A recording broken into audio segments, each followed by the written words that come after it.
I have been practicing my handwriting.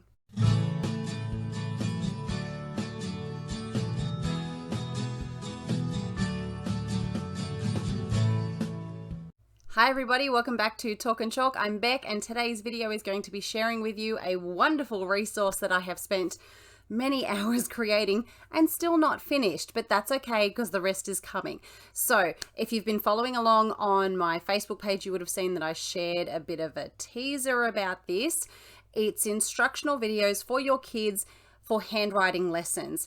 Now, if you don't know about it, I have another YouTube channel. It's for students and it's called Clever Pickles. And that's how I started getting into YouTube. I was using Inflipped Learning to engage my kids in mathematical lessons in the classroom. So I was just doing maths games on YouTube and showing them how to play the game and really reinforcing, personal goals and challenges and ways that you could modify those games to suit yourself as the learner. So for example, you might use a 6-sided die for this game, but hey, if you want to challenge yourself, you might use a 12-sided die or something like that.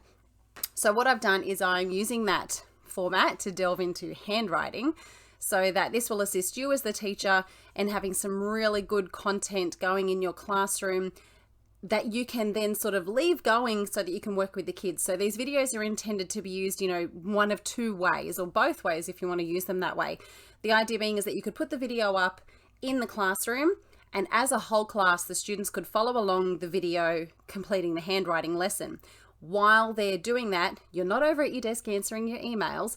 You're roaming the classroom so that you can really pinpoint those kids that have that explicit need, and you'll have the time to sit down with them and refine their pencil grip or reinforce, where they're spacing things on the lines and things like that without having to pause the rest of the lesson. There's always those kids that finish this quickly, that have good penmanship, that are able to do this independently, and they end up sitting there very nicely waiting while we work with those kids that need the extra time. So at least this way, the rest of the class that are, capable of independently doing this still get to practice their fluency, still get to practice their stamina while that lesson is going, and you can work with those other kids in the classroom. The other way that you could use this is possibly through literacy rotations in the classroom where the kids could sit down at the computer, the laptop, iPad, whatever you use, with some headphones to hear the instructions, and they can sit down with their book at the table and participate in the lesson that way. And I remind them throughout the videos, don't worry if I'm going too fast, press pause, finish this line, take your time, and then press play when you want to keep going.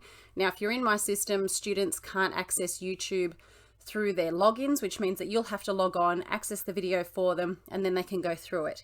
Now, the way that I've put these videos is in a playlist in a particular order. I'm giving you a Google folder link in the description below this video. So if you're not watching this in YouTube, you need to open it up into YouTube to be able to access the description box below. There will be that and my links to Twitter and all those other things on there as well, but there's a specific playlist. If all else fails, go to YouTube, type in Clever Pickles. You'll see my channel. It's a little Bitmoji with my face. And there'll be a playlist called handwriting, and they're in the order that is recommended that you do them in. Obviously, do it whatever way works for you. What I did was I took the order recommended in this handwriting program, which comes from South Australia. Sorry, New South Wales, but this is such a great document, and I've shared it in the Google folder for you as well. It's called a handwriting program, and it gives you different options that you can teach handwriting letters in. And I've chosen to go with the phonological approach.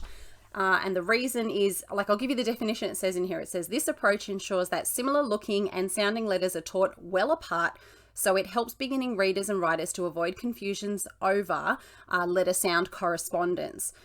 There is also the canine order, which sets apart lowercase and uppercase. I didn't really follow that though. So the phonological approach, I don't know if you can see all the letters, is here. So it goes A, M, T, S, I, F, D, R, O, G, etc., etc. So I've only gotten up to L, I think is where I got up to. But over this next week, I'm going to continue videoing the rest of them. So I don't think you're going to get through all of these in 1 week. shouldn't be really. So you'll have plenty to do with your class over the coming weeks while I finish off more videos, and I will just keep adding them to the playlist. I'm starting with print, so for our little younglings, they can start off with these ones. If you've got stage 2 or stage 3 that have still got those poor skills, they need to go back and practice print. Let them go back. It's not baby work, it's refining our skills.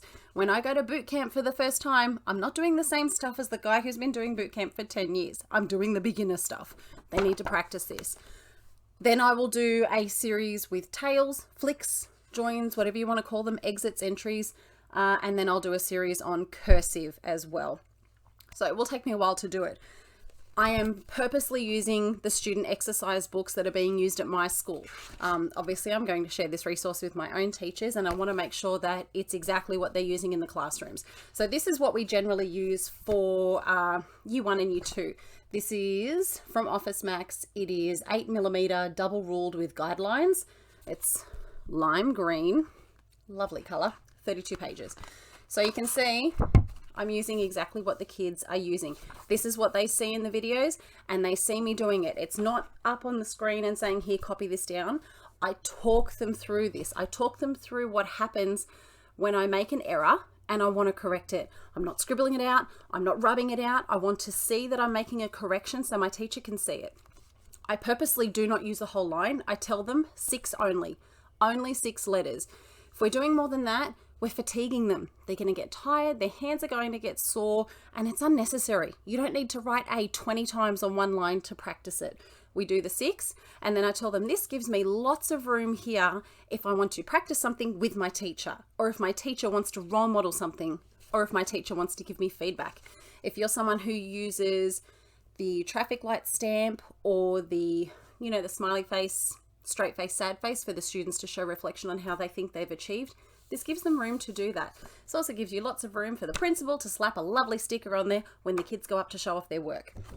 In the bottom line, the format is capital, lowercase, then we use the letter at the beginning of the word, then we use the letter either at the middle or the end of the word, and then just for fun, we draw something using that letter, and I always make sure it's something that starts with that letter, so A, apple, just to reinforce that. I talk with the kids too about the fact that sometimes that letter does not always make that sound, but in this lesson, we are not worried about our sounds. We're also not worried about our spelling.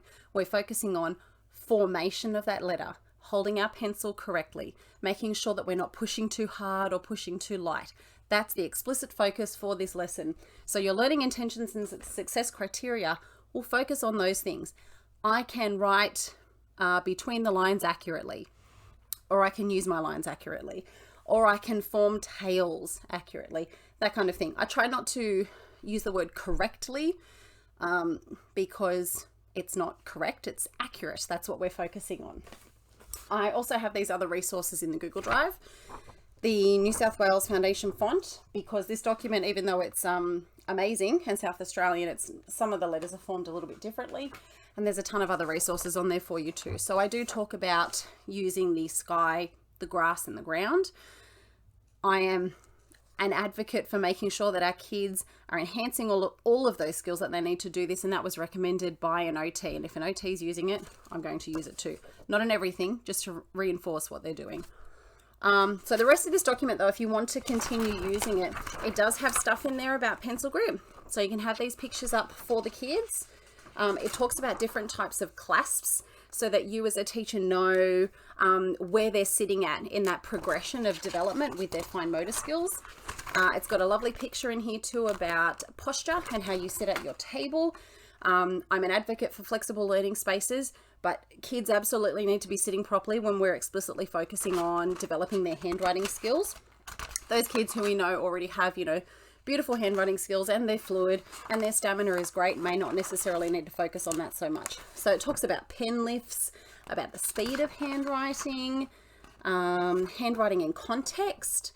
So it talks about the different way the letters can be drawn. So the anti-clockwise letters, the stick letters, the diagonal letters, no link letters, that sort of a thing. So if you're going to create maybe some kind of anchor chart or a wall display around handwriting, those are some things that the kids could help you create too. And then it gives you some examples for whole class or shared handwriting lessons as well. It talks about guided writing. independent writing and sharing time. So this is really good quality stuff. And then when you get further down here, sorry, I'm just going to move to this part. It's got an observation guide. So you can put the student name on there, tick off their competencies and what they can do, their physical development as well. And this is great if you do have some students with quite identified OT needs on there. It goes through all of them this way too. And it focuses on that sequence that I am using, so you shouldn't have to adapt this if you're going to use it. I love this one too. Here's a whole class audit. So you put the kid's name down the side there, and across the top here we've got hand preference, pencil grip, paper placement, links and fluency, and you can tick off, you know, whether they're at, above, not yet achieving, that sort of a thing. So keep an eye on Clever Pickle so you can see if I'm putting the new videos up on there. Give this video a thumbs up if you think this is a good idea. Hopefully it works. I'd love to get feedback from you on how your class is enjoying it, or if it's too hard, or if it's too fast. I know the first 2 videos the sound is a little bit low, but then I got out my trusty microphone when I realized my mouth was too far away. So hopefully the videos beyond that are a bit louder and easier to hear for the kids. And I hope it's a helpful use. Yeah, I hope it's a useful resource for you. Oh my gosh, it's Sunday and it's muggy in here, and I can hear my kids outside playing, so I want to go out and join them to play. I'm going to leave it there. My subscription button is down here. Hover over that, click to subscribe if you haven't yet. I'll put another video at the top there, and those of you waiting to hear the results of the giveaway, they're coming soon. Thanks guys. Bye.